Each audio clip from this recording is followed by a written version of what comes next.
s'il en était besoin, que la justice de notre pays a la même lecture de votre message, Monsieur le Président de la République. Monsieur le Président de la République, la réception et le contrôle des déclarations de patrimoine que vous venez de confier à l'OFNAC est une autre preuve éloquente de la confiance que vous placez en l'OFNAC. Monsieur le Président de la République, je voudrais conclure en vous réaffirmant, au nom des membres de l'OFNAC et à mon nom propre, notre engagement sans réserve à mériter votre confiance, qui est pour nous une source intarissable de motivation. Je vous remercie de votre aimable attention.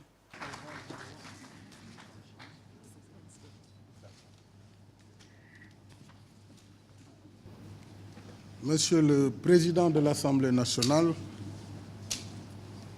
Madame le Premier ministre, Madame la Présidente du Conseil économique, social et environnemental, Monsieur le Président du Conseil constitutionnel, Monsieur le Premier Président de la Cour suprême, Monsieur le Premier Président de la Cour des comptes, Monsieur le Premier Président de la Cour d'appel de Dakar, Monsieur le Procureur général près la Cour d'appel, Messieurs les ministres d'État, Mesdames et Messieurs les ministres, Monsieur le médiateur de la République, Monsieur le Président de la Commission électorale nationale autonome, Monsieur le Président du Conseil national de régulation de l'audiovisuel, Madame la Présidente de l'Office national de lutte contre la fraude et la corruption, OFNAC, Mesdames et Messieurs les membres de l'OFNAC, Excellences, Mesdames, Messieurs les ambassadeurs et chefs de missions diplomatiques et consulaires, Mesdames, Messieurs les représentants d'institutions internationales, honorables députés, Mesdames et Messieurs, chers invités,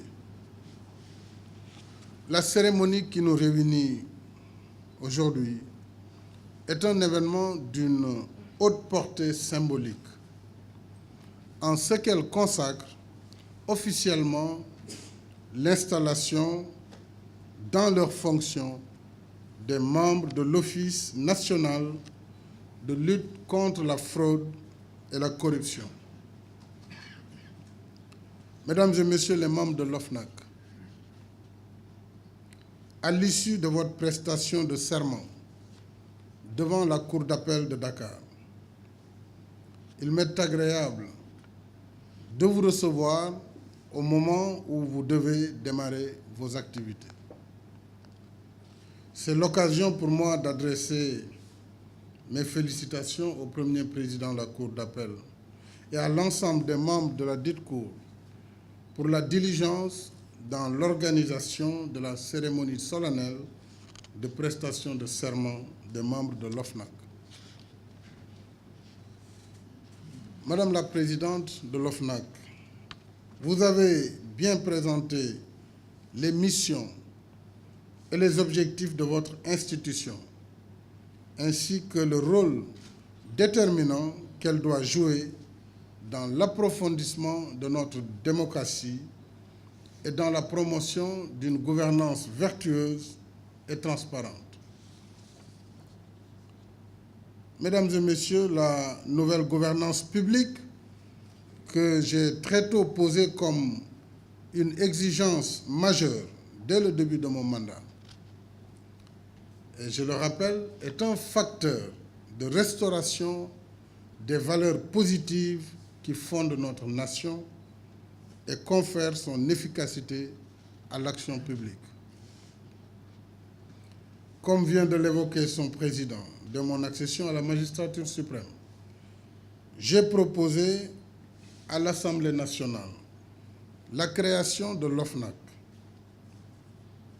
ce qu'elle a accepté et voté à l'unanimité.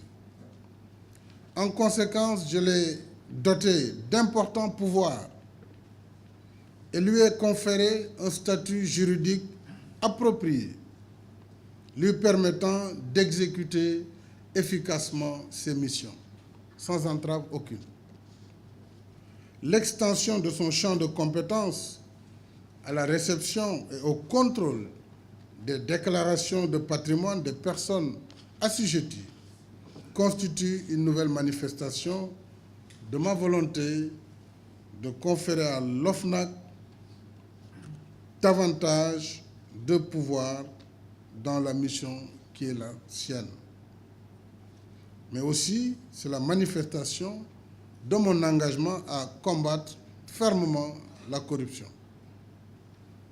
Cette loi sur la déclaration de patrimoine qui vient d'être votée par l'Assemblée nationale est un élément du dispositif juridique mis en place pour renforcer le système par une traçabilité des biens des agents gérant d'importantes ressources afin de lutter contre la corruption et les infractions connexes. Je salue au passage le président de l'Assemblée nationale et l'ensemble des honorables députés qui, conscients des enjeux et de la portée du projet de loi, l'ont adopté à l'unanimité, opposition, majorité comme non alignée. Cela traduit la détermination du peuple sénégalais à faire face à la corruption et à lui opposer une résistance farouche. Mesdames et messieurs, je voudrais inscrire dans ce contexte le lancement du plan visant à faire du Sénégal un pays émergent, projet qui me tient à cœur. Et ce projet ne pourra assurément devenir réalité et tenir ses promesses qu'à travers un encadrement strict de l'utilisation des ressources mobilisées. Vous l'avez sans doute compris, le plan Sénégal émergent constitue une vision systémique et inclusive qui requiert une forte transparence dans sa mise en œuvre en vue d'atteindre nos objectifs à la fois nobles et ambitieux.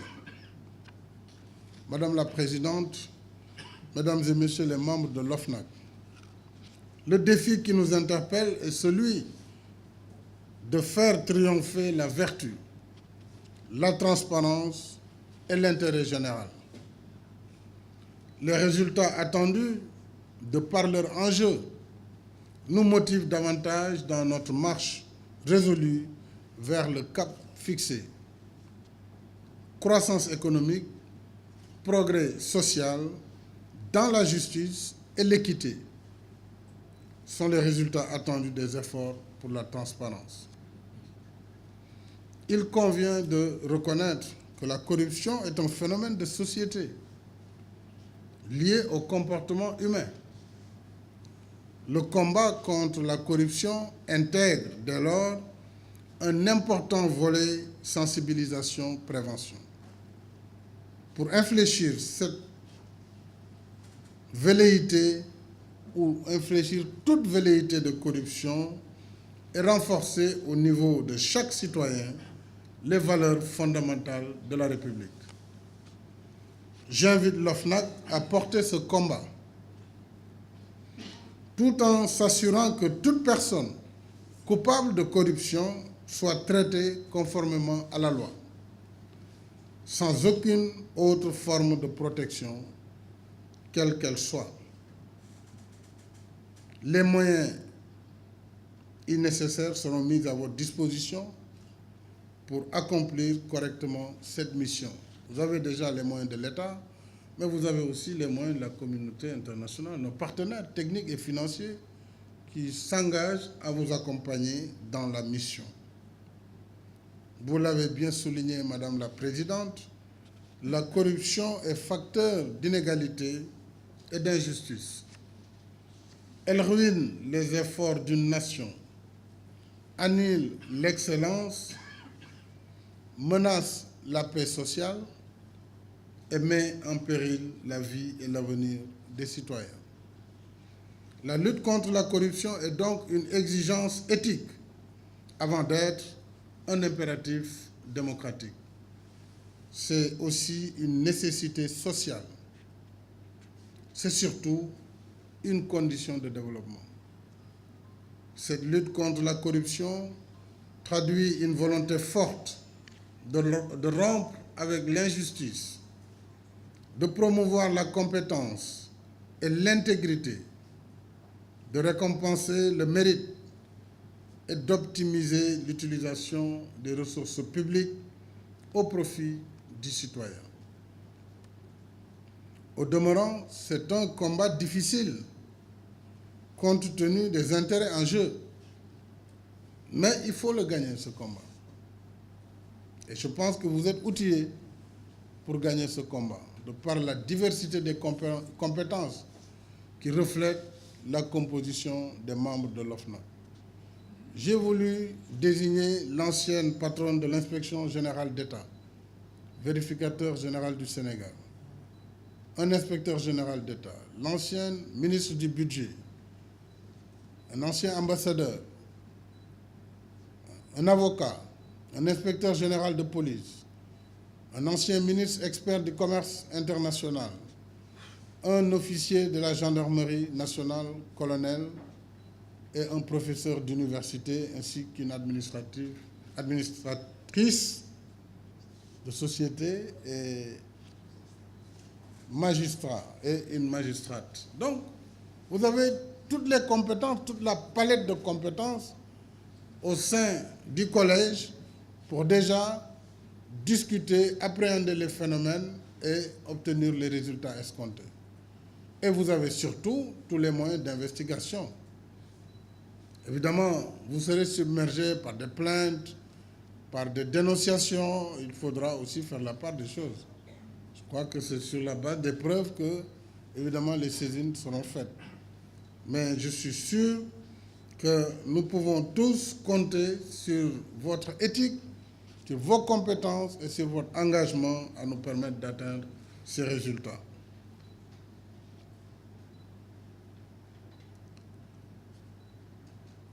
En tout état de cause, Madame la Présidente, Mesdames et Messieurs les membres de l'OFNAC, je vous assure de mon soutien indéfectible pour la réalisation de votre difficile et exaltante mission, fondée sur le sens de la responsabilité et du sacrifice. C'est pourquoi je sais pouvoir compter sur chacun d'entre vous au regard de la compétence dont je viens de faire cas, de votre expérience, de votre sens élevé de l'État et du bien public que révèlent vos parcours respectifs et qui justifient largement le choix que j'ai porté sur vos personnes.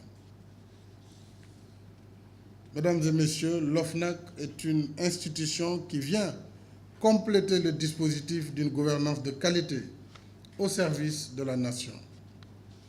J'exhorte ses membres à avoir comme viatique l'endurance et la persévérance, car la lutte contre la corruption et les infractions connexes est une œuvre de longue haleine. C'est sur cette note que je déclare installés dans leurs fonctions les membres de l'Office national de lutte contre la fraude et la corruption. Je vous remercie de votre aimable attention. Mesdames,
chers invités, Madame Nafingom Ndour,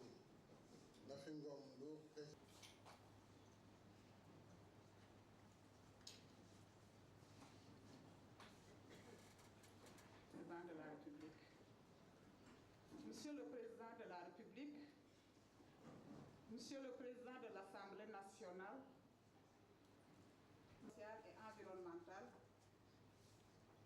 Monsieur le Président du Conseil constitutionnel, Mesdames, Messieurs les ministres, Mesdames, Messieurs les députés, au suprême, Monsieur le Premier Président de la Cour des comptes, Monsieur le Premier Président de la Cour d'appel de Dakar, Monsieur le Médiateur de la République, Mesdames, Messieurs les techniques et financiers du Sénégal, Mesdames, Messieurs les chefs d'institutions et d'organismes, ce jour, à l'occasion de la cérémonie d'installation des membres de l'Office national, de vous remercier à mon nom propre ainsi qu'au nom des membres de l'OFNAC pour l'honneur. Vous confirmez ainsi votre attachement à cette institution qui est le produit de votre visite. Le Sénégal, à l'instar de tous les pays, est confronté à la corruption. Attends, comme, je le cite, un mal qui apparaît à chaque.